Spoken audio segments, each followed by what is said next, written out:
So many are now talking about, smart city platforms, all these new services coming, and perhaps to know that the quality of the service provided will be of a certain level, or that it's the highest security standards possible, some of these services could be provisioned on these networks.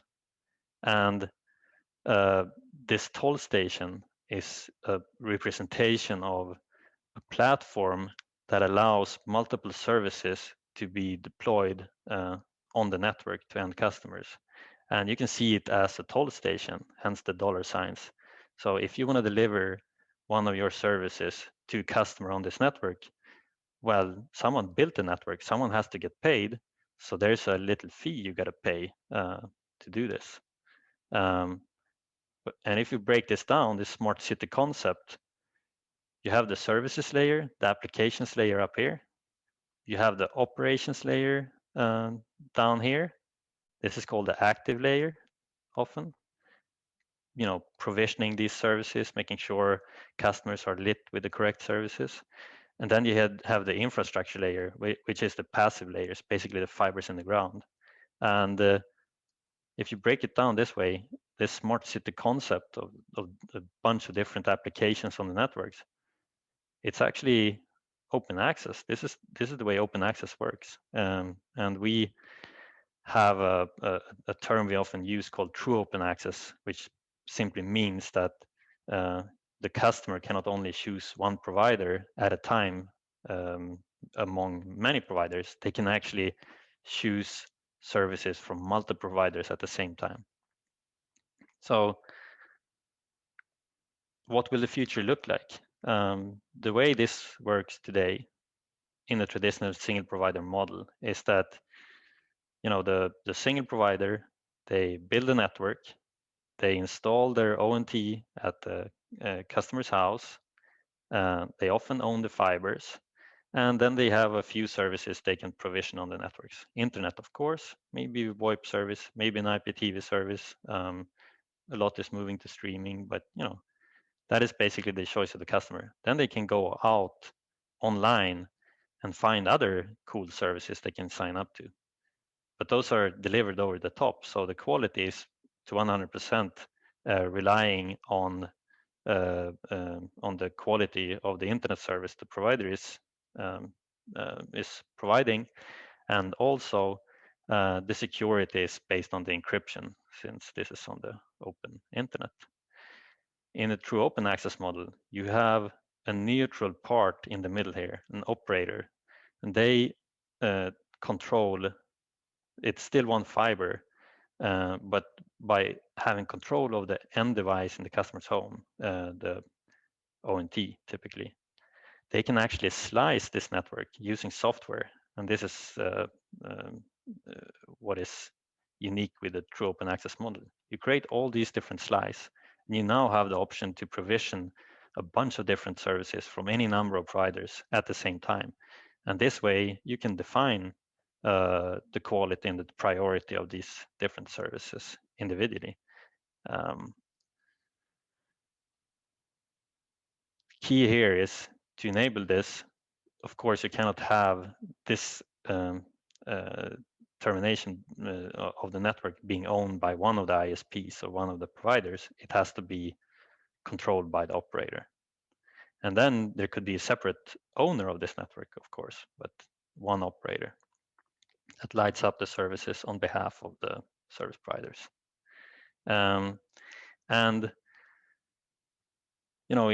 this is a lot of text. I know you don't have to read it all, but if we try to compare these two different models, people would say, well, okay, we can't give away all the revenue from selling the services on the network. That's where the money is. I mean, when I sell internet, I get $60, $70 a month. If we're not going to sell it, we're just going to have the network there and we get a wholesale fee. We make less money. But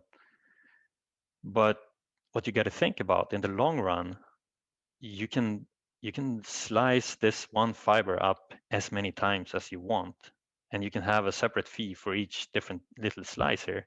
So you can charge maybe a wholesale fee of $40 for that internet service, even though the retail provider charges the customer more. But then you can add other services, whatever they might be in the future. And of course, I mean, this model is the traditional one. People have done it forever, so it might be easier. There's a question mark. But to the end customer, this is not a super great experience. They don't have any choice. They have to take what is there, or they have to, um, you know, search on the internet. But some of the services will be only one choice.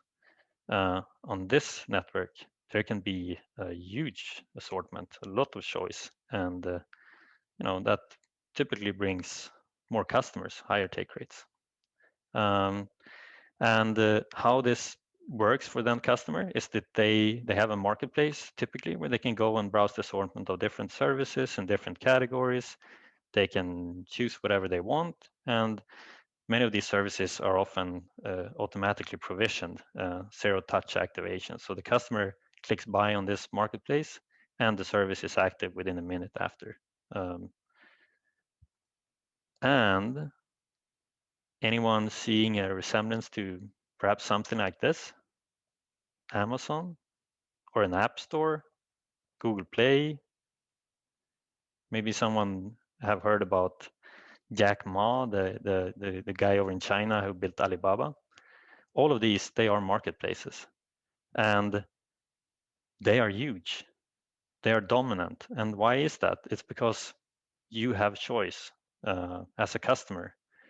You have tons of different options, and that will,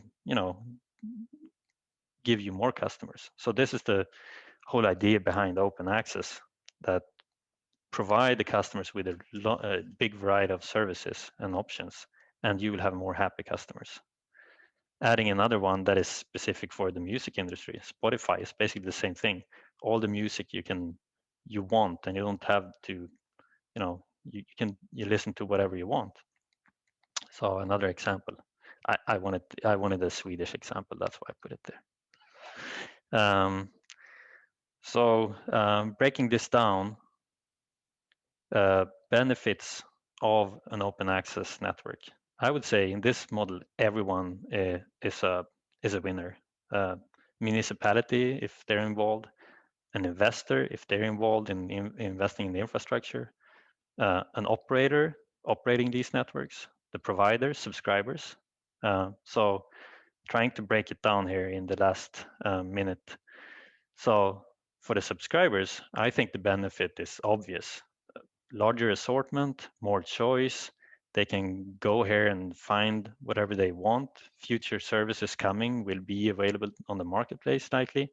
And often you have competition, and this will remove long contracts, data caps. The quality will be better typically, lower prices. We see it everywhere that open access networks have low prices. And they get they have a high customer satisfaction if they can use a marketplace to do it whenever they want to. They don't have to wait in the phone line. They can do this whenever they want to. And on these open access networks, since there's no really big hurdle for a new provider to come on, often smaller local companies can come on and provide their services, and people like that. If there's a local choice, they often pick it. For the service providers, I mean, they're the ones who could see this as a threat because they are used to owning the infrastructure and doing all of this work themselves. But actually, this opens up a whole lot of opportunity also, because they don't have to invest in the infrastructure. They don't need all those crews to go out and fix stuff. They don't have to invest in OLTs and ONTs and switches and stuff. They have now not a limited market based on how fast they can build and the investment money they can gather to build out the infrastructure. They can actually follow the operator or network owners into new networks and reach many more customers quickly. And they can be more specialized in what they do. focus on great customer support, great billing experience of their customers, and they will have happy customers. And these companies, with focusing on doing this really good, they can be very profitable, especially in their local markets, because local choice is popular.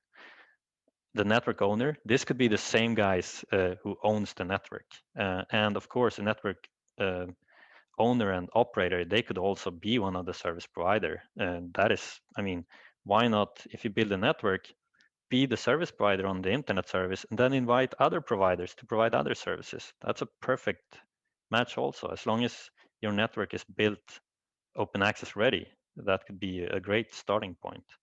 So the operator typically uh, get the share of their revenue on the network on the wholesale fees, so they benefit from a greater take rate, and they can be very specialized in just focusing on second line support and operations. You don't spend in hardware over and over again, um, and they can, if they do this on behalf of some of network owners, they can operate multiple networks and grow. And then to the network owner, be it a municipality or an investor, they have sort of different angles. Investors, they want to make money. Municipalities, they mainly want to see utilization, that the network is actually used, because that's where the benefit comes from them. People want to stay there. They live a good life when they're connected. The businesses will grow, tax revenue will grow, all of this kind of stuff that is important to municipalities. That is what the competition and the assortment will bring with high take rates, utilization. The same for the investor. They also want utilization on this network, as many services sold as possible. So it's great with the take rate and the services on this. And one important thing, if it's a fully privately driven thing, they will build where the business case is the best. If this is in some way or form controlled by a municipality, for example, they can ensure it's built everywhere. And if they want to roll out smart city services, they have access everywhere. And also, if it's a municipality involved, they do not fully compete with the private sector. They actually invite the private sector and take away all the investments they need to do. So my aim point in this, build it once and future-proof, build it open for everyone, make sure you have a platform that supports an open access model, and you're ready for whatever the future might hold.